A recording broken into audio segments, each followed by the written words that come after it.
যখন একটা ব্যক্তি জীবনে পরীক্ষা আসে তাকে হার মিনিট তাকে ঈশ্বরের প্রতি ভরসা করতে হয়, হার ঘন্টা তাকে ঈশ্বরের প্রতি ভরসা করতে হয়।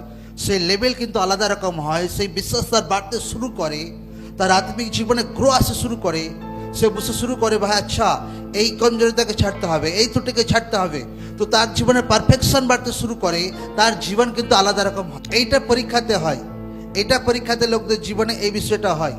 তো লোকদেরকে ধ্যান রাখতে হবে যে আপনার জীবনে হার এক চ্যালেঞ্জ, লোকদের লাইফে মন্ডলেতে হার দিশাতে যা কিছু চ্যালেঞ্জ বাধা পরীক্ষা আসে, চাহে পরিবার প্রবলেম করুক, চাहे কে বিরোধ করুক, चाहे फाइनेंशियल प्रॉब्लम हो, चाहे शारीरिक प्रॉब्लम हो, हर एक परीक्षा আপনাকে পারফেক্ট বানায়, हर एक परीक्षा আপনাকে সিদ্ধ বানায়। আমি যখন প্রথম সেবা করতাম তো 20-30-50 লোক আসতো, আমার চিন্তা হতো কোনো কোনো টাইমে আরে ভাই লোকরা কেউ বিরোধ না করে। তখন তো প্রভুর লোক অত ছিল, কিন্তু দেখো সেই ব্যক্তি এত হাজার হাজার লোকের মধ্যে সুসমাচার প্রিচ করেছে, কিন্তু ঈশ্বর সেই ধৈর্য টাইম বাই টাইম বাড়িয়ে গিয়েছে। কেন? যখন আপনাকে পরীক্ষা পান, অনেক পরীক্ষা এমন পার করেছি আপনাকে বলে বোঝাতে পারবো না, বলে বোঝাতে কোনোদিন সেটা কাউকে বলাও যাবে। এমন এমন পরীক্ষা আমার লাইফে আমি পার করি। হালেলুয়া, জয় যিশু। এই জন্য কোনো দিন লাইফে আমি শিখিয়ে দিচ্ছি আপনাকে, এটা ঈশ্বরের ইচ্ছা যেন আপনি যেন কোনোদিন পরীক্ষা থেকে যেন পিছিয়ে না যান,